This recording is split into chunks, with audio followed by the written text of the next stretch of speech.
I've received the question enough lately. I thought I would take a moment and share how I am responding to my clients who are asking if we expect a wave of foreclosures in our future. And of course, we do not have a crystal ball, but here are some of the things that we look at and we talk about with our clients. First, it's important to understand that right now, fortunately, households have a significant amount of equity in their homes compared to markets of the past. So with that in mind, if they were in a situation where they needed to list their home, either because they're behind on payments and a notice of default might be coming, in the future, or if they're not able to reach their forbearance terms, or they have to move for employment, fortunately, many households will be in a position where they can list their home on the MLS in a traditional manner, not as a short sale, not through, a foreclosure distress sale later, but rather through a traditional listing and be able to recover some finances to keep them on their feet.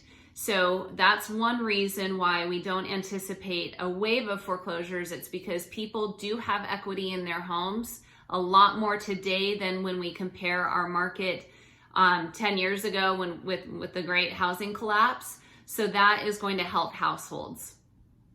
Secondly, even if we did have a trickle of new listings coming from those households that determine that they need to sell their home, we are in a very tight inventory environment right now where our demand is exceeding our supply. So we can take on more supply before it starts to impact the market and pricing. I've talked about it a few times and reported numbers, but over the last few months, on a weekly basis, when we track numbers, we've seen that for every one new listing that hits the MLS, 1.3 homes have been put under contract. So that shows us that demand is currently exceeding our supply. Our market can bear additional listings before it starts to impact prices when we get too many listings and we're starting to exceed demand. So that is another favorable situation for the average household that needs to sell their home. Also favorable is that our interest rates are at all-time lows. We have hit 6 all-time low mortgage interest rates in 2020, and that is helping buyers with their buying power. It's helping keep prices stable, if not appreciate, because buyers can stretch their budgets further. When we have low supply, it helps buyers to compete and rise to the occasion with the list prices because they have the affordability with the low interest rates. The Fannie and Freddie are both predicting that rates will stay low into 2021. So fortunately, we're not anticipating a significant change that would start to affect the market in the near term. And then lastly, it's important to understand that in the state of Nevada, the foreclosure process itself is not an overnight process. It takes at a minimum 120 days. We've had a state moratorium, we have federal restrictions and guidelines, we have lenders with self-imposed restrictions on how they're handling defaults. We're about to enter holiday months.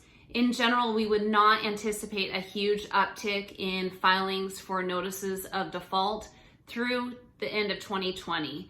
So, if those notices start getting recorded in 2021, we have to be realistic. There will be notices filed.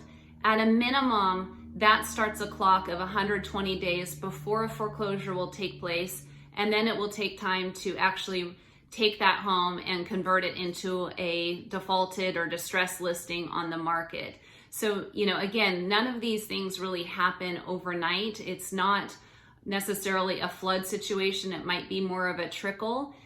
Foreclosures will happen. There will be an uptick. We will see them. It is inevitable based on all of the circumstances of our environment right now. Deep down, I'm kind of hoping that by the time we hit those timelines for your notices of default, that our local economy will be recovering in a way that more and more households will be able to work with their banks so it still does not result in a foreclosure. Jeremy Aguero with Applied Analysis talked with our Realtor Association recently, and he too said, you know, this just feels a lot different from what we experienced 10 years ago with our big mortgage and housing collapse. He said there's just so much more collaboration. We're seeing a lot of efforts being put into keeping households in their homes and intact, and if it means a forbearance or working through different terms and getting creative, we're seeing that in our market. So again, we can't really predict what is going to happen in our market, but we know that it just feels a little different, and these are all important factors to consider when trying to predict what's going to happen in our future.